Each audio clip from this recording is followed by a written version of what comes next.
Oke, selamat datang kembali di channel Profesor. Nah, kali ini kita akan melanjutkan tentang Nicholas Darvas yang sebelumnya sudah kita bahas ya, untuk background dia, bagaimana cara ia menemukan tentang box theory.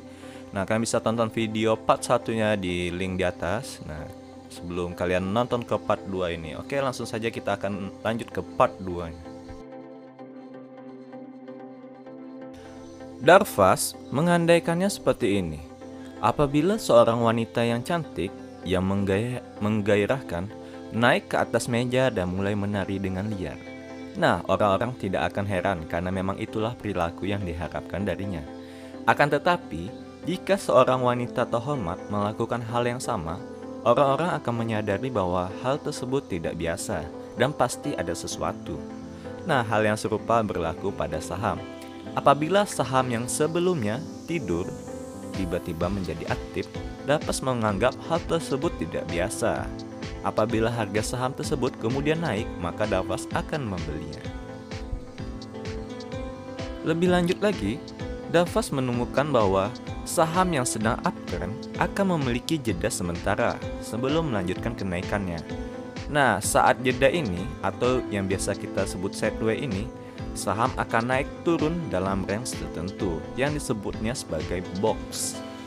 Nah, box merupakan batas atas dan batas bawah harga yang dalam beberapa hari tidak dapat ditembus. Di zaman modern ini, kita mengidentifikasi box hitam Darvas ini sebagai trading range. Upper boxnya adalah resistance dan lower boxnya adalah support. Jika memang benar saham dalam kondisi uptrend, maka box-box yang dihasilkan akan membentuk piramida.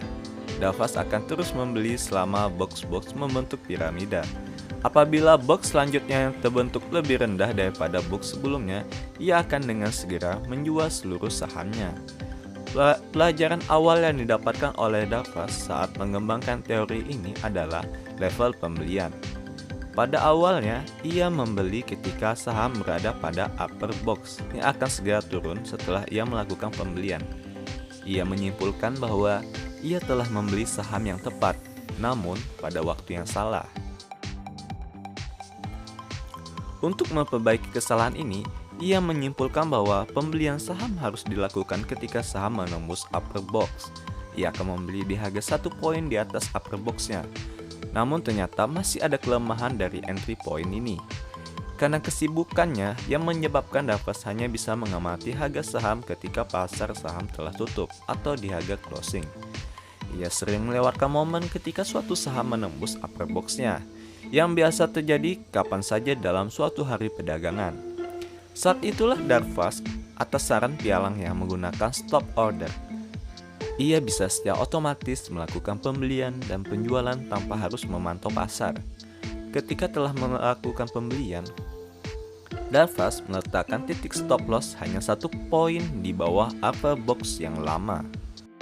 Konsekuensinya, dalam satu hari ada kemungkinan ia akan masuk dan keluar dari suatu posisi.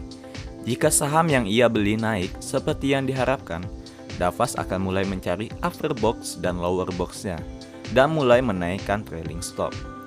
Demikian terus berulang-ulang sampai dengan uptrend yang mulai patah. Dengan metode ini, ia akan mengalami kerugian yang kecil-kecil namun sering. Akan tetapi, ketika ia benar, ia akan terus riding dan menghasilkan keuntungan yang sangat besar. Dengan cara inilah, ia berhasil memperoleh 2 juta US dollar hanya dalam waktu 18 bulan. Secara intuitif, apabila kita mengikuti aturan-aturan yang diterapkan oleh Darvas ini, kita akan selalu berusaha mengikuti suatu saham selama harga saham tersebut kecenderungannya naik. Nah, pertanyaannya adalah mengapa Darvas memilih mulai melakukan pembelian saat harganya menembus historical high atau all-time high. Nah, pada kondisi normal, sebenarnya kenaikan harga saham akan tertahan oleh dua pihak. Yang pertama adalah profit taker. Orang-orang yang menjual sahamnya karena telah mendapatkan keuntungan di harga yang bawah. Yang kedua adalah trader nyangkut. Nah, mereka membeli saham di harga yang tinggi atau di pucuknya dan tidak mau melepas sahamnya ketika harganya bergerak turun.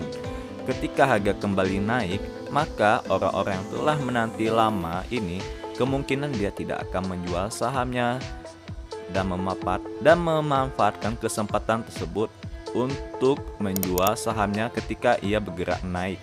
Nah, jadi dia akan menunggu saham yang telah lama sangkut ini untuk dia naik dulu, baru dia akan menjualnya. Nah, ketika kita membeli saat harga saham menembus historical high, satu-satunya lawan kita adalah profit taker. Tidak ada trader nyangkut yang berusaha menjual sahamnya. Oleh karena itulah saham yang mencetak new high relatif lebih mudah untuk melanjutkan kenaikannya. Oke, disiplin dalam mematuhi stop loss yang telah kita tetapkan.